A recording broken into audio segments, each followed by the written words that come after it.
করছেন। তখন হাসান হোসেন ছোট বাচ্চা, 5-7 বছরকার বাচ্চা, 2-4 বছরকার বাচ্চা, হঠাৎ করে কাঁদতে কাঁদতে নবীর পাঞ্জরে বসে গেছেন। যায়া হযরত জিবরিল আর নবীজি একটুখানি দূরে গল্প করছেন, আর আল্লাহ রাসূল সাল্লাল্লাহু আলাইহি ওয়াসাল্লামের নাতি হাসান এবং হুসাইন কাঁদছেন, কাঁদতে কাঁদতে নবীর পাঞ্জরে বসে গেছেন। এবার তখন জিবরিল ফেরেশতা বলছেন, নবী গো এটা কে? বলছে আমার নাতি।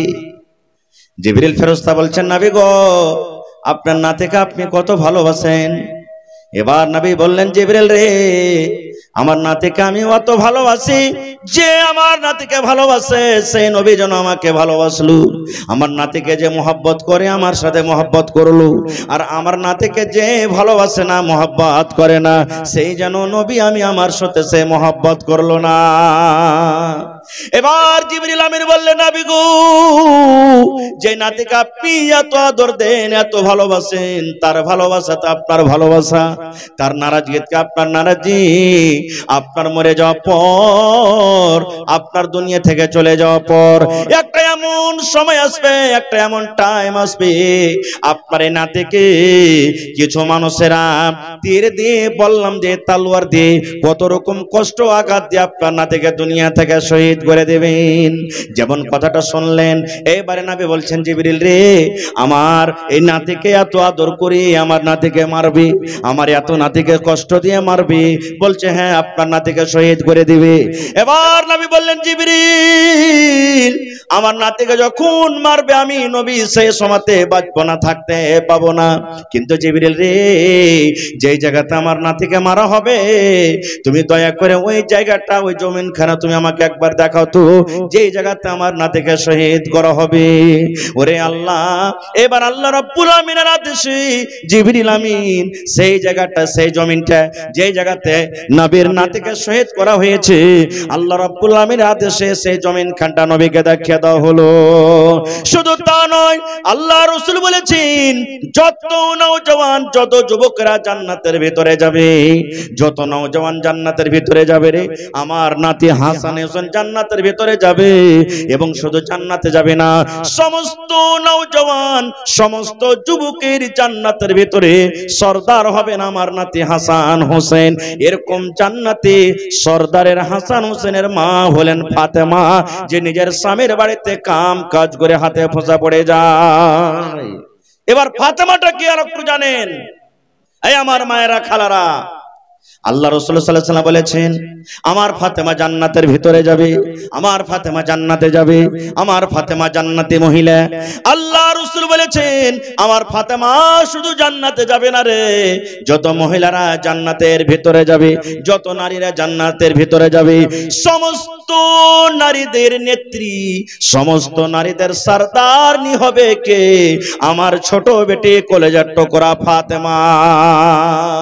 এরকম জান্নাতি মেয়ে ছেলে ফাতেমা নিজের স্বামীর বাড়িতে কাম কাজ করে করে হাতে ফোঁসা পড়ে যেত। সুবহানাল্লাহ। তা নবীজি बेटी के तो आदर करते हैं। गुजारिश है कि आप लोग शांति बनाकर बैठ जाएं। जो रजाकार हजरात हैं, जो जलसा कमेटी है, अगर कोई मामला पेश आता है तो वो देख लेंगे। सामीन हजरात से गुजारिश है कि आप लोग बैठ जाएं। আপনারা বসে যান ভাই, এরকম ভাবে মাহফিল ছেড়ে চলে যাওয়াটা कोई मामला नहीं है, आप लोग बैठ जाएं। কিছু হয়েছে शांति बनाकर आप लोग बैठ जाएं। আপনারা বসে যান। তো ভাই আমার কথা হলো যে আমাদের বাড়িতে যদি মেয়ে জন্মগ্রহণ হয়, এরকম ভাবে আদর মোহাব্বত আমাদেরকে করতে হবে, মন ভারী করতে হবে না কো ভাই। বলার কথা মেলায় আছে, এরকম ভাবে যদি বয়ান রাখা যায় আরো কিছু সময় লাগবে।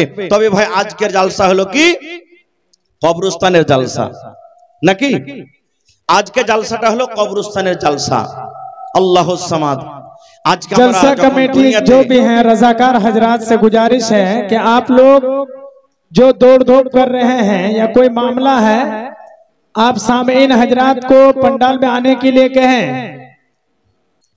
হয়নি, হবে না, হতে পারে না, আমার নবীর সাথে কারো তুলনা।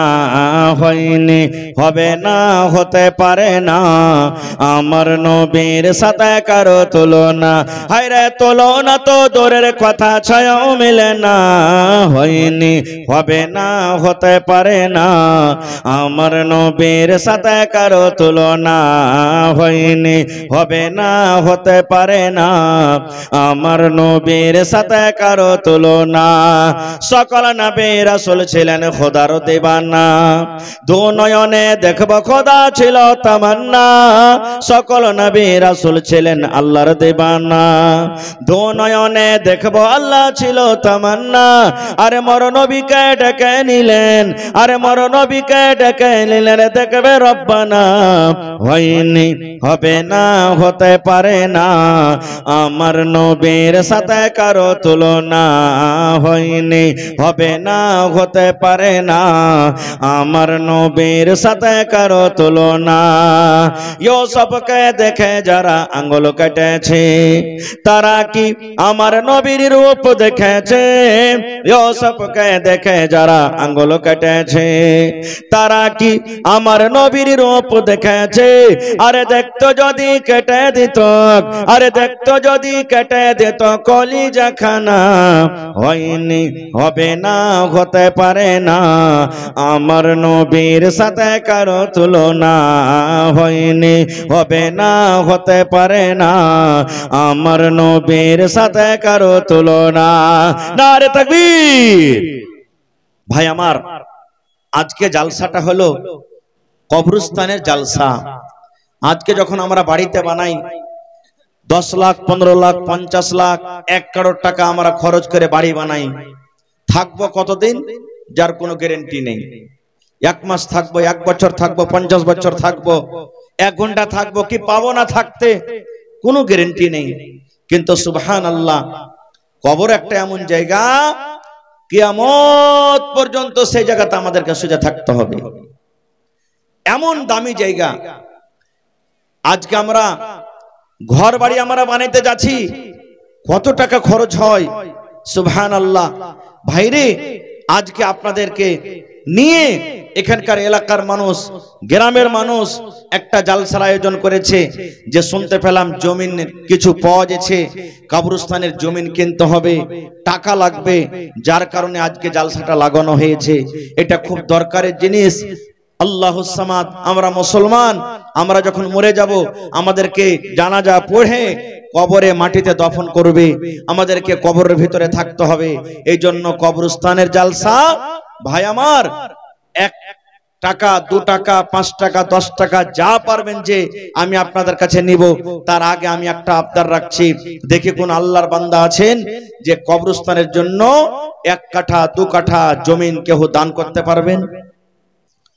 গত রাত্রে জালসা আমার শাইখে মুহতারাম তাওহীদ আলম সাহেব সালাফি হাফেজাহুল্লাহ, উনিও ছিলেন কালকে জালসাতে।